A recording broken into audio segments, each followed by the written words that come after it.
nikmat anak kita kenalkan agama.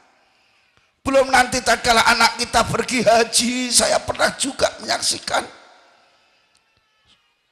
ngomong dengan istrinya, Bu, apa Mas? Saya tak menyisihkan sangu ya Bu. Untuk apa Mas?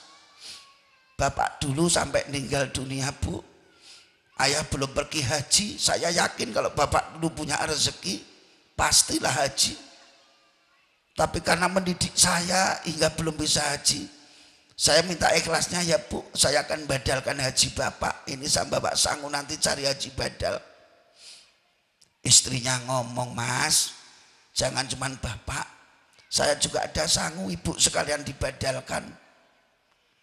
Ya Allah, anak yang soleh pergi haji, zahiriyah dia menghajikan dirinya sendiri, batiniah dia juga membawa sangu, badalkan orang tuanya sudah di alam kubur. Maka orang tuanya di alam kubur mendapat kiriman pahala haji dari Allah lantaran punya anak yang soleh, yang qurrata a'yun tadi. Tetapi hal seperti ini kita tidak akan mendapatkan sekali lagi kalau anak kita tidak dididik agama. Gitu loh Pak. Maka sekali lagi jangan menyepelekan anak-anak kita tentang agama. Orang tua bisa nikmat masuk surga lantaran anak, pun orang tua bisa celaka masuk neraka juga karena anak.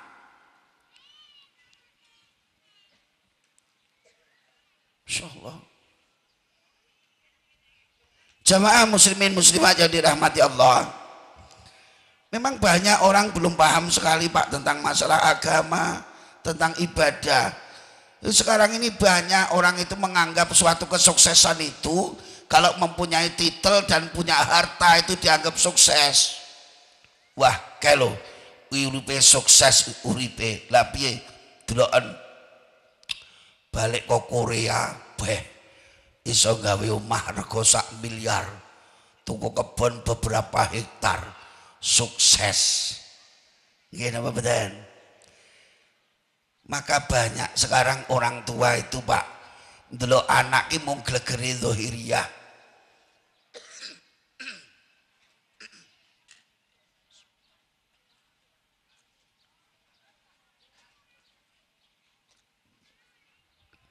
Bismillah. Jamaah yang dirahmati Allah, zaman akhir ini banyak orang itu menganggap suatu kesuksesan itu tolak ukurnya hanyalah zahiriyah. Maka banyak orang tua main ke tempat anak itu tatkala disuguhi dengan penampilan zahiriyah, wi wong tua wis seneng. Tatkala dolan ngene anak, ngerti anake omahe gedhong wis seneng. Pak, apa Bu?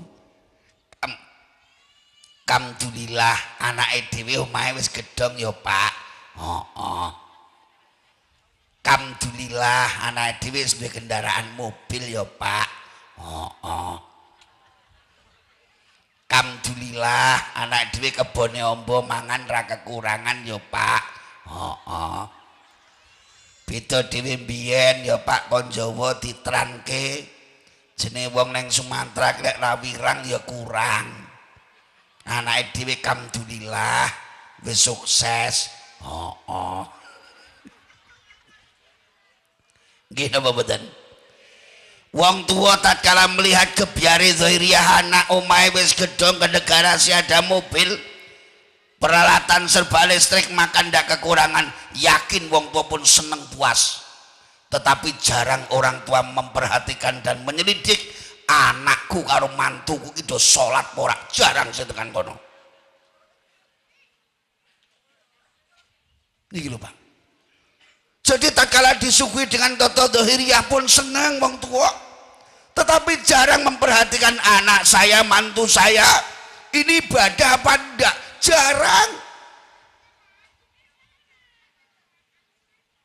Mula mbah mbiyen ini kalau bahasa Jawa ada nasihat, le besok akhir zaman wong kuwi ra seneng goleki galihe kangkung, tapake kuntul nglayang. Iki lek wong tuwek-tuwek kelingan dongeng niku, besok akhir zaman wong kuwi ra seneng goleki galihe kangkung tapake kuntul nglayang. Iki juweru lho iki, Pak. Tenan iki lek ra Pak Dalang gak ngerti iki tenan iki. Untung sampean ketemu kula, wong kula niki sejatine dalang. Dalang wayang untuk dalang kerusuhan, dalang kerusuhan. Betul Pak Wabub, saya ini memang dalang wayang kulit. Kalau di Lampung ada di televisi sering melihat pagelaran wayang kulit di dalang Haji Mantep Hikayat ya saya bawa kaset, tahu cuman ada 1 atau 2 biji, kalau untuk kenang-kenangan ada. Ini kalau ditanggap wayangan di pondok pesantren ya, dalang saya adalah wayang dakwah. Kelihatannya wayangan tapi ya pengajian. Maka kalau melihat wayang saya nggak enak kok sindene iki gelungan iki ora temuang. Sindene yo jilbaban.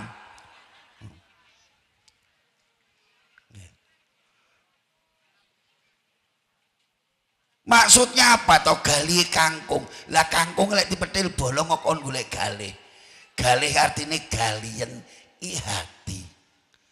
Akhir zaman orang tidak memperhatikan hati, Pak.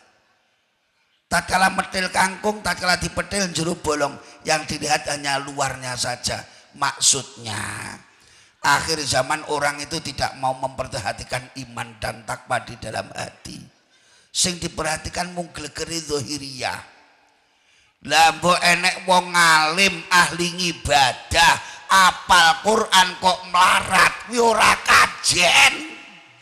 Kuwi akhir zaman. Ning lah mbok wong kuwi ra kenal salat kok duwe pangkat ketungguan bondo kajen. Kuwi tenan apa dikira ora? Karena dia belum paham tentang agama, Bu. Orang yang belum paham agama itu kalau ke saya sindir seperti ini. Kita kayak sindiran kita mawon men penak. Sampai mendang paham. Ini enten 3 contoh. Dia itu belum tahu manfaatnya agama. Jadi didik anak lain pondok pesantren ki wedi. Anakmu bar SMP mbok dileh ngendi yu? Tak pondokke. Yo alah mondok. Kok ora melas to yu? Cah pinter-pinter kok dipondokke. Lah ngopo? Yo alah kek mondok sok arep dadi opo? Lha cah balik pondok ki mung malesan isone mung sorang sarungan ngingu jenggot. Dadi opo? Dadi dianggap lek balik pondok iki ora iso apa-apa. Dadi nyepelekne agama. Padahal sudah dikisahkan tadi ta oleh namanya Pak Yai tadi ki. Nah, wong lek ora ngerti gunane agama, kita kayak contoh ngeten, Pak. Jadi dalam benak dia yang penting orang itu bekerja, kebunnya luas, hartanya melimpah, selesai urusan. Lek ngomong agama tentang mati, alah ora enek wong mati iki sing ora kerasan. Buktine ora enek wong mati kok balik, berarti yo kerasan. Wong lek rong paham agama kita kayak contoh Bu, niki penak-penakan contone. Ini pisang mas 5 gerobak. Pisang mas nggih. Iki gedang mas 5 iwak emas 5 baskom. Iki gedang mas 5 gerobak, iwak emas 5 baskom, mas murni 5 kilo. Podo-podo mas toh. Bedane gedang mas 5 gerobak, iwak emas 5 baskom, mas murni 5 kilo. Sekarang semua yang sama-sama emas, nung bedanya pisang emas, iwak emas, emas murni, pisanan tawakno kethek apa sing dipilih karo monyet? Pisang emas. Karena manut daya pikirnya kethek, urip sing penting wis duwe gedang emas selesai, kuwi kethek. Hidup di dunia ini yang penting punya pisang emas selesai buat si monyet. Dia nggak mikir ikan mas gak doyan mas murni barang rainau dipilih nggih apa kethek. Sekarang pisang mas, iwak emas, mas murni tawakno kucing apa sing dipilih? Mesti iwak emas karena manut daya pikirnya kucing. Hidup itu yang penting punya ikan mas selesai buat si kucing.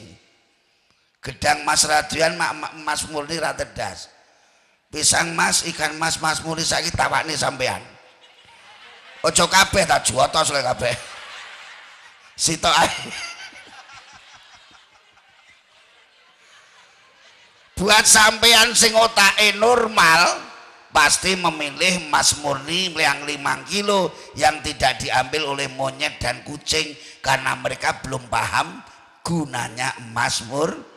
Karena sampean paham, maka diambillah emas murni, didol kena gimborong pilihane ketek karo kucing ya ora.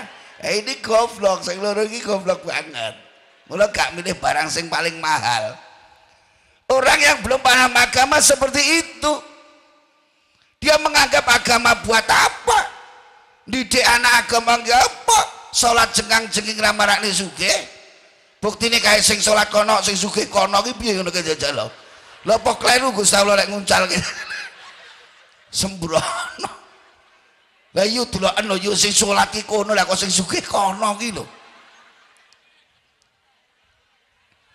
Karena dia belum paham gunanya sholat. Bagi kita yang paham, anak kita didik agama, maka kelak Allah akan memuliakan, mengangkat derajat kita. Paham agama, orang lain tidur kita sholat, orang lain makan minum siang hari kita harus puasa, orang lain berpesta pora kita harus menahan nafsu. Dia silahkan untuk senang sejenak, tetapi kelak meninggal dunia Allah akan sambut dalam surat Yasin, a'udzubillahi minasyaitonirrajim, salamun qawla mir rabbir rahim wamtazul yauma ayyuhal mujrimun. Penake ning donya ki ora suwe Pak Bu, ndak lama.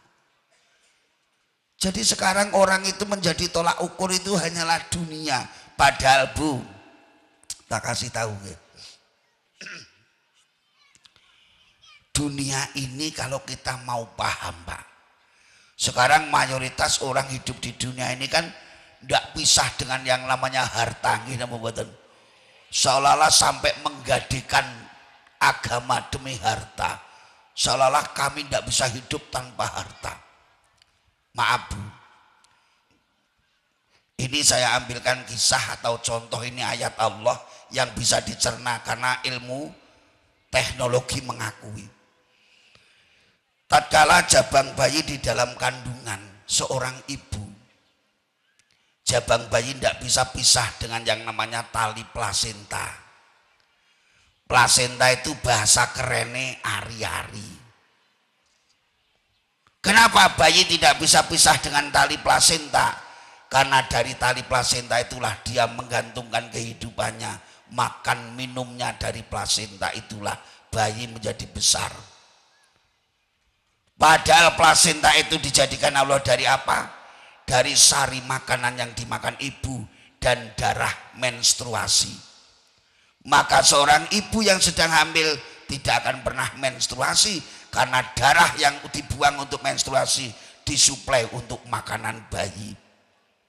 Kita semua dulu di alam kandungan makanan kita darah menstruasi.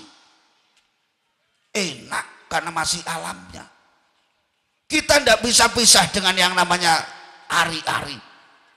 Nah, tatkala bayi dari alam kandungan lahir ke alam dunia cenger, oek, maka pertama yang dipisah adalah tali pusat atau tali plasenta. Napa mboten? Padahal di alam dunia itu sangat digantungkan. Lah saiki umpama sampean lahir cenger, oek. Lah sisa makanan ari-ari lak mesti metu to nggih, wong kuwi sisa makanan. Lah sisa panganan kuwi diumbah ruwesi, lebokne kresek deleh kulkas. Lah sampan wis gerang kaya ngono kuwi saiki ditawani nyoh yu, iki turahan pangananmu ning alam kandungan tekno, doyan ora jajal. Pasti akan muntah, mukok.